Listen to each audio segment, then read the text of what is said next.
At that very hour, some Pharisees came and said to him, "Get away from here. Herod wants to kill you." And Jesus said to them, "Go and tell that fox for me, listen, I'm casting out demons, performing cures today and tomorrow, and on the third day I will finish my work. Yet today, tomorrow, and the next day I must be on my way. Jerusalem, Jerusalem, the city that kills the prophets and stones those who are sent to it. How often have I desired to gather your children together as a hen gathers her brood under her wings, and you were not willing." This is the word of the Lord. 9 verses before this reading, Luke has written, Jesus went through one town and village after another, teaching as he made his way to Jerusalem. He has left Galilee, is going down the Jordan River Road toward Jerusalem, and Luke is going to tell us week by week what happened to him on the way. Number 1, some Pharisees came and said, "You need to get away from here. Herod wants to kill you." I have 8 really good commentaries on the Gospel of Luke. I read all 8 of them carefully this week. 4 of them say that even though Luke usually depicts Pharisees as being opponents of Jesus, perhaps there were some not so vocal who were supporters of his. And the other 4 said, "No, that's not what's going on here at all. These are opponents of Jesus. They are telling him this, and it may well have been true. He certainly had imprisoned John the Baptizer and had him beheaded. They seem to be trying to see if Jesus is authentic or not. If he is not, and he's threatened with his own death, he may break and run." But Luke has already been telling you and me, Jesus is not going to choose empire over neighborhood, to use Brueggemann's words. He's not going to choose empire. He's not going to ride the black stallion. He's going to ride the burro with his toes almost dragging the ground into the city of Jerusalem. He's marching, but not to Herod's drum, not to the Pharisees' drum. He is on the way to Jerusalem. Gail started watching a series on PBS this winter of Downton Abbey. Told me she thought I might like it as well. She and I usually watch in different rooms. She loves her clicker, and I like mine. And I decided to give Downton Abbey a try. It's a great story. It's a fun story. It borders on soap opera, but it's a good story that's come out of Britain. It's a story about a magnificent country estate just before and during World War I. Next year, perhaps, they'll move us on past the war. They're already filming next winter's series. There have been a lot of good moments, I think, in Downton Abbey, but one occurred just recently. You know, if you've been watching, that it's like many other British shows of that period. That is, there are people of privilege and wealth, and there are people of no wealth and very few, if any, privileges. There are people who own Downton Abbey and its many grounds and animals, and there are people who work their lives away down in the kitchens, ironing, pressing, preparing meals, washing dishes. And one of those young women who is a part-time maid and part-time assistant to the cook is named Daisy. Little Daisy has nothing. She has nothing. No money, no real future. If she stays for years and years and years, one day she may get to be the cook. But as World War I comes on, and thousands of young British men are sent off to that war. Gail and I have been to Flanders Fields. We've seen that one battleground where the forces were entrenched, where they advanced no more than a couple of hundred yards, one direction or the other, for 4 long years. 500,000 young men died in the muck and mire of Flanders alone. So Downton Abbey is finally transformed during that war into a rehab center.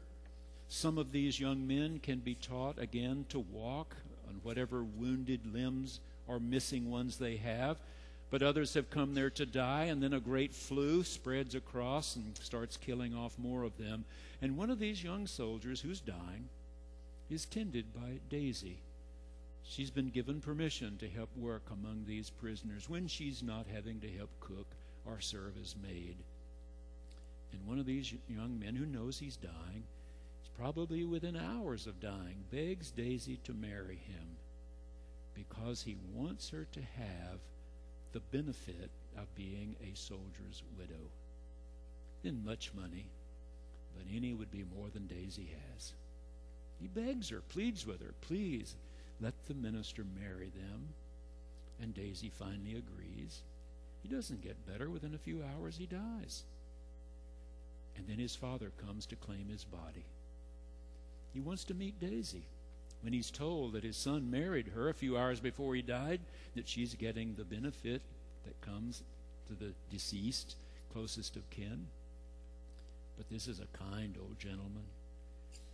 He just sits and looks at Daisy and says, "So you're the last person my son loved.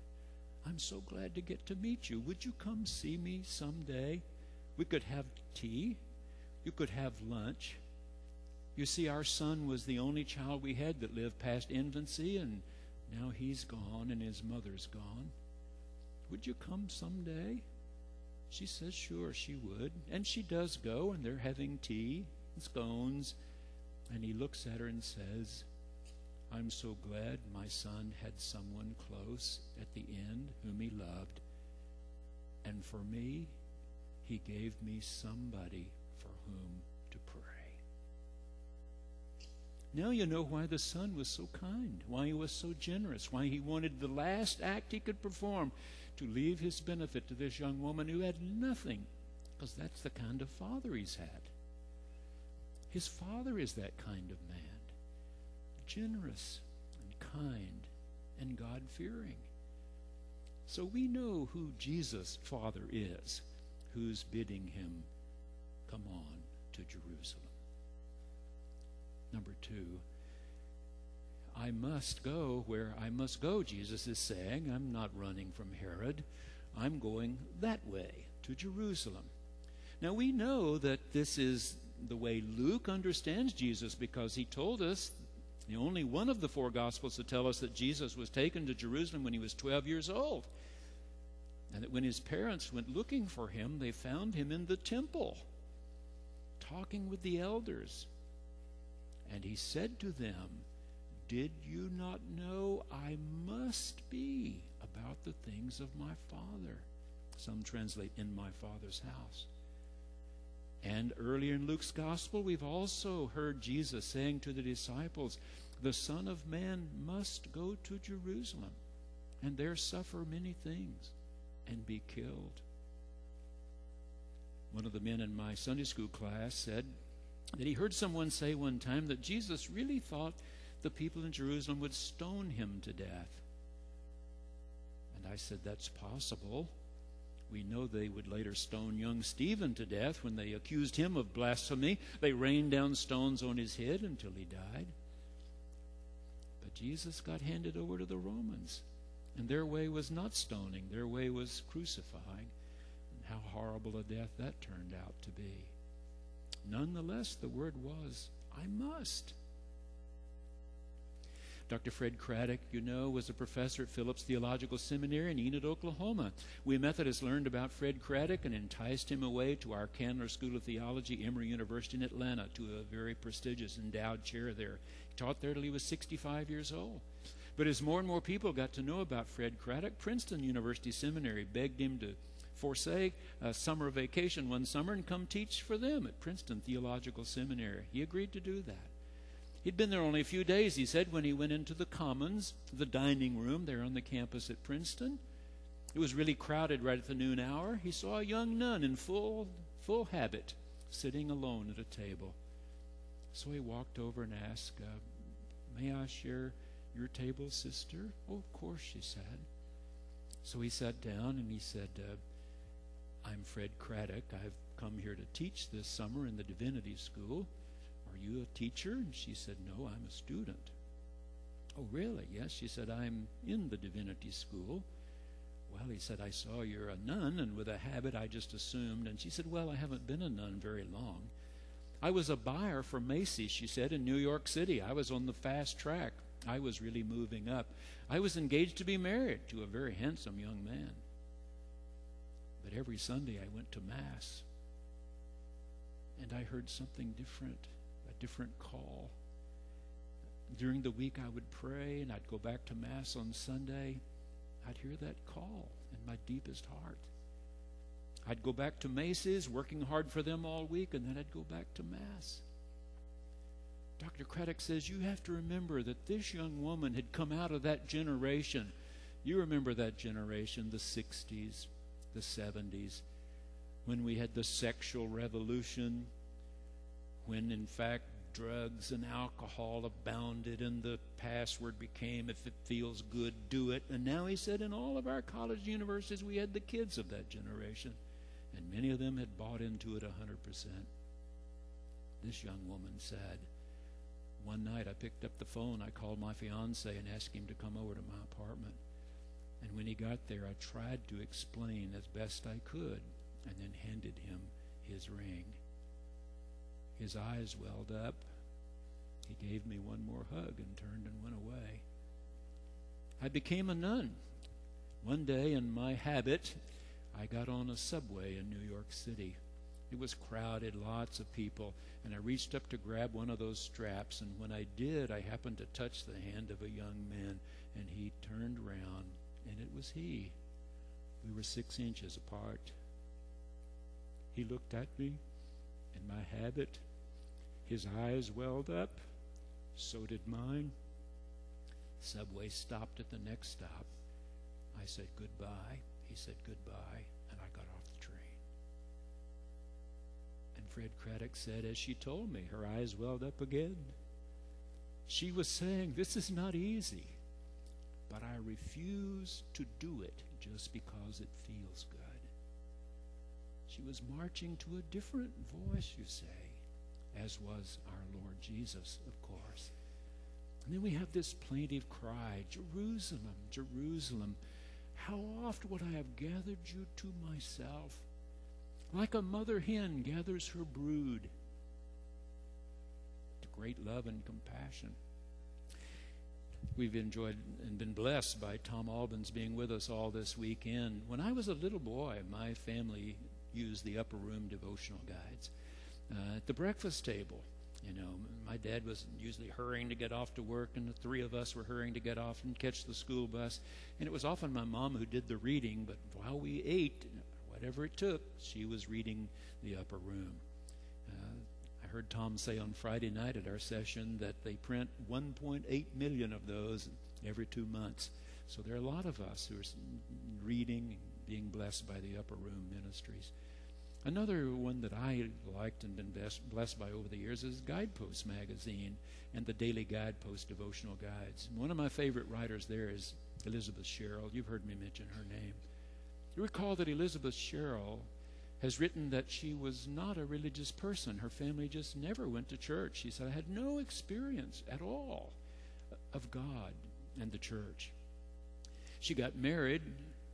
Her husband was the son of a Christian minister, professor, but he'd given up, didn't go to church anymore, didn't put any pressure on her to, so she said we didn't go.